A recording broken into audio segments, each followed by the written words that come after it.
Magandang araw po sa ating lahat, mga kalingap at mga suking tigpaminaw. Napakaswerte po natin. Ano po kasi pinaunlakan tayo ng ating pong maganda at napakabait po si Roda Official. Roda, ano po? Kumustahin ko lang po siya. Ano po, dito tayo sa ano at maraming dumadaan. Kumustahin ko lang po si Roda, mga kaibigan. After po na nawakwak si Reyna, hindi pa si Reyna nawakwak, yung nanay ang nawakwak. Tapos winakwak namang nanay yung anak niya. So, kumusta ka na, Roda? Ate Roda? Okay lang naman po yan. Okay na okay. Kasi nasa Team Kalingap ako. Opo, yan. Maganda ron. Kumusta naman, mula nang nawala si Roda, ano ang mga nabago? Yung routine ng buhay mo? Syempre, mas malaya. Yun. Aminin na natin, mas malaya po akong gumalaw ngayon kasi syempre wala tayong inaalagaan. Alam naman po natin yung hirap ng mag-alaga ng isang katulad ni Rina. Sa case kasi ni Rina, hindi madali. Hindi ko siya pwedeng iwanan sa bahay na siya lang mag-isa. Sa lahat ng lakad, kasama ko siya. Tapos, basta, lahat kasi dapat ng lakad ko kasama ko siya kasi hindi nga siya pwedeng mag-isa sa bahay. Yan. So, ngayon, pwede akong umalis, pwede akong sumama kahit sa lakad kasi hindi tayo magsasaalang-alang ng kondisyon ni Rina. Kasi noon isinasaalang-alang ko kasi bakit ay paano kung pag pumunta kami sa malayo is mag-trigger siya. Yun lagi yung isinasaalang-alang ko. Paano kung pag napagod is mag-trigger siya, yun. Ngayon talaga, mas malaya po akong nakakasama. Ayun. Kasi grabe noon, nandiyan pa si Rina sa'yo, talagang wala kang panahon na sumama sa mga mission, sumama sa mga vlogs. Ngayon, talagang pwede na, no? Opo, pwede na. So, ibig sabihin, ano ang mas mas maganda sa'yo, yung mas gusto mo? Yung lifetime kang mag-aalaga kay sa isang tulad ni Rina o ito ganitong ano? Mas gusto ko po yung ganito kasi malaya ko. Pero hindi ko pinagsisisihan na inalagaan ko si Rina. At hindi ko pinagsisisihan yung panahon na ginugol ko sa kanya sa pag-aalaga.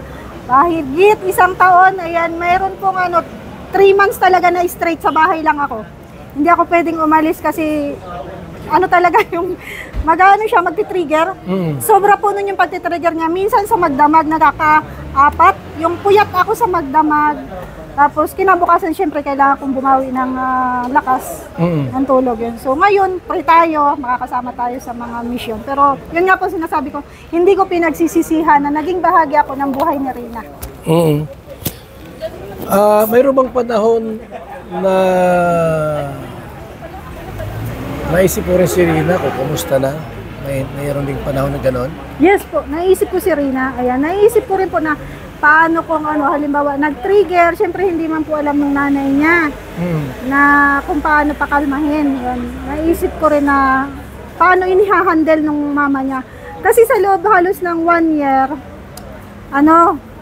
parang nakabisado ko kung paano i-handle si Rina pag nagti-trigger. So hindi kasi yun alam ng nanay niya kasi alam naman po natin na si Tatay Nestor ang nag-alaga kay Rina.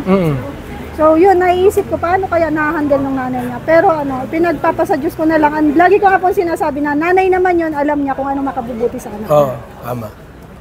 So ngayon, ilang buwan na siyang wala si Rina sa'yo? Mag-performance na. Mag-performance na? Opo. So, kumaga sa dito lang nung unang buwan na wala si Rina, parang problema ka. Opo, diba? Nag-aalala talaga. Nag-aalala ka, diba? Ngayon, unti-unti, iba na yung mo ngayon, feelings mo. Na lang, pinagpapasa Diyos ko na lang talaga. Ayan, si Lord na yung bahala kay Rina. Ayun, pinagpipray ko na lang na sana maging maayos yung kalagayan ni Rina dun sa nanay niya and dun sa mga taong nagmamahal sa kanya, dun sa mga taong sumusuporta sa kanya. Kung sakali na dumating yung panahon, di pa naman ngayon, kung sakali lang na ibalik sa'yo si Rina, open ka pa rin ba? Natanggapin si Rina o anong decision mo? Depende po siguro kuya, mahirap mag-desisyon ka agad ay. Siguro hihingin ko rin yung opinion mo. Kasi as a Kalinga partner, syempre manghihingi ako ng opinion sa iyo kung anong magiging desisyon. So, depende. Pag-iisipan siguro natin. Pero sa ngayon, si Rina, okay, di ba? Okay naman po. Ano mo? May mga post naman na okay po siya. Sa mga post na, may mga ano sila ay, mga lugar na pinupuntahan. Opo. Nakakagala. Kaya ba, si Rina ba ngayon nag-i-eskwela? Hindi. Yun lang po ang masakit at hindi nag-i-school si Rina. Pinatigil muna daw. Pinatigil muna para ma-relax daw. Ayun. Para Ma-relax. Opo. Makapamasyal. So anong sabi nung, anong school yun? Loheka. Luhika? Opo. Anong sabi nila nung nawala yung bata sa pag-eskwela? Nang hinayang sila. Anong hinayang sila? Nang hinayang. Naumpisahan na eh. Naumpisahan nila si Rina na turuan. And ang plano kasi dalaga dapat dun is i-handle si Rina ng may magtututok talaga sa kanya para mag-improve palalo yung pagbabasa at pagsusulat niya. So, tututukan sana siya doon. Kaso, kinuha po nung nanay. So, hayaan na lang po natin. Okay. So yan po mga kalingap pa, mga kaibigan.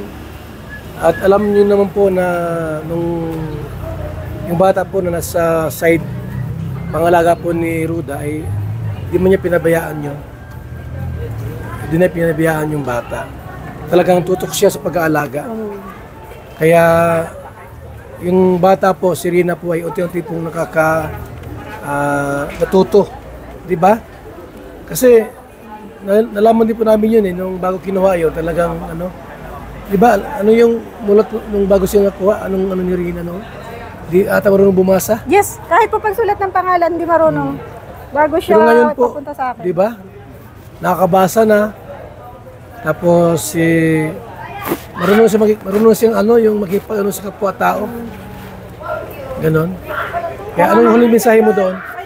Ayun, sa lahat po ng nagmamahal kay Rina, ayan doon sa mga nagsusuporta ngayon kay Rina, maraming salamat po. And ayun, sa nanay niya, ayan, thank you kasi inalagaan mo ngayon yung nanay mo and sana patuloy mo lang mahalin yung nanay, ay yung anak mo. Ayan. Alam natin na iba yung kondisyon ni Rina, pero pagtiyagaan mo kasi mag-i-improve din yan, tiyaga at pagmamahal lang, mahabang pasensya. Sana wag niya pagsawaan yung anak niyang alagaan.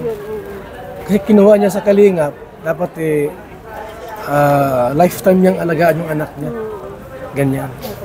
So, salamat po sa ating lahat at sa mga nagmamahal po kay Rina, maraming salamat po sa inyo. At syempre po kay Ruda po na walang sawang nag-alaga noon kay Rina. Sa inyong lahat po, maraming salamat. Mabuhay, God bless. Yan. Thank you.